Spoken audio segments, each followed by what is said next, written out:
সালাম আলাইকুম। আজকে আমি পপুলার একটি সুস্বাদু গোলগোলা রেসিপি নিয়ে এসেছি। আজকে আমি চিজ দিয়ে এই গোলগোলাটা বানিয়ে দেখাবো। কালারটা খুব পারফেক্ট, খেতেও খুব সুস্বাদু। তাহলে আমি কী কী উপকরণ নিয়েছি গোলগোলাটা বানাতে, তাহলে চলো দেখিয়ে দিচ্ছি। এখানে আমি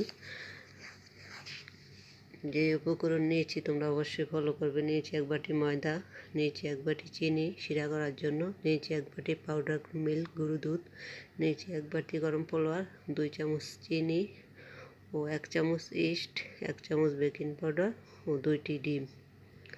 এখন আমি সবগুলো উপকরণ বড় একটি বলে মিক্স করে নেব। তোমরা অবশ্যই ফলো করবে। আমি দিয়ে দিচ্ছি প্রথমে ময়দা, এর সাথে আমি অ্যাড করব গরুর দুধ, পাউডার মিল্ক। আমি সবগুলো উপকরণ আস্তে আস্তে মিক্স করব, তোমরা অবশ্যই ফলো করবে। দিয়ে দিচ্ছি গরম ফ্লাওয়ার,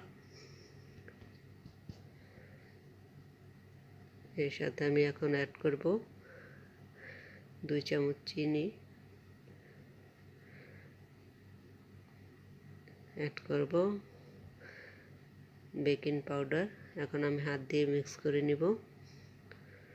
মিক্স করে তারপর আমি এর সাথে অ্যাড করব ডিম।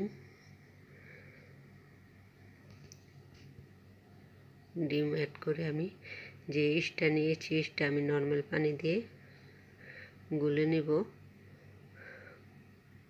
নর্মাল পানিটা গললে ডোলটা খুব তাড়াতাড়ি ফুলে ওঠে এবং সুস্বাদু হয়। দিয়ে দিচ্ছি পরিমাণ মতন লবণ। এখন আমি পানিটা দিয়ে দিচ্ছি, ইস্টটা গুলে। এখন আমি হাত দিয়ে ভালো করে মিশ্রণটা ডোলটা বানিয়ে নিব। আর অল্প করে একটু পানি অ্যাড করব।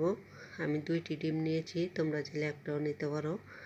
আমি এখন অল্প করে পানি অ্যাড করে তারপর ডোলটা তৈরি করে নিব।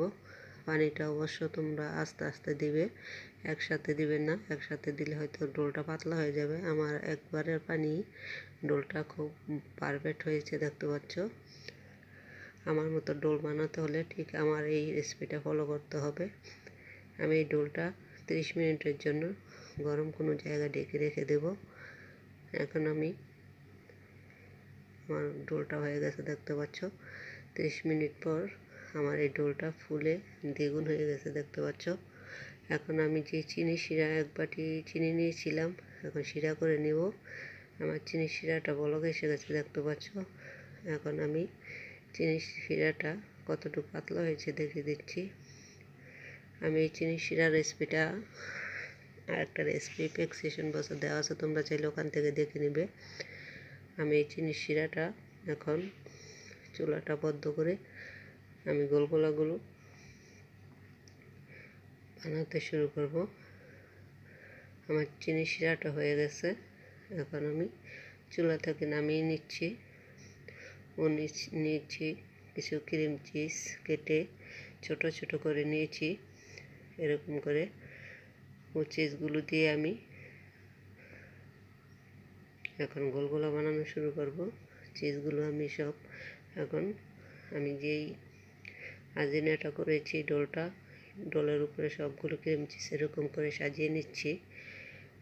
সাজিয়ে নিয়ে এখন আমি অল্প অল্প করে সবগুলো গোলগোলা সুন্দর করে বানিয়ে নেব। আমি একটি প্যানে তেল হালকা হিট করে নিয়েছি।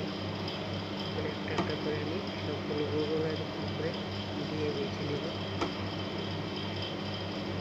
আমার রেসিপিটা যদি ভালো লাগে অবশ্যই লাইক করবে, কমেন্ট করবে, শেয়ার করবে, সাবস্ক্রাইব করতে ভুলবে না।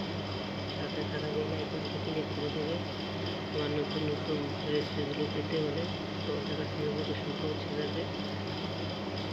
ইতিমধ্যে আমি অনেক রকমের খাবার আমাদের রেস্টুরেন্টের কাছে দিয়ে দিয়েছি, তোমরা চাইলে ওখানে দেখে নেবে।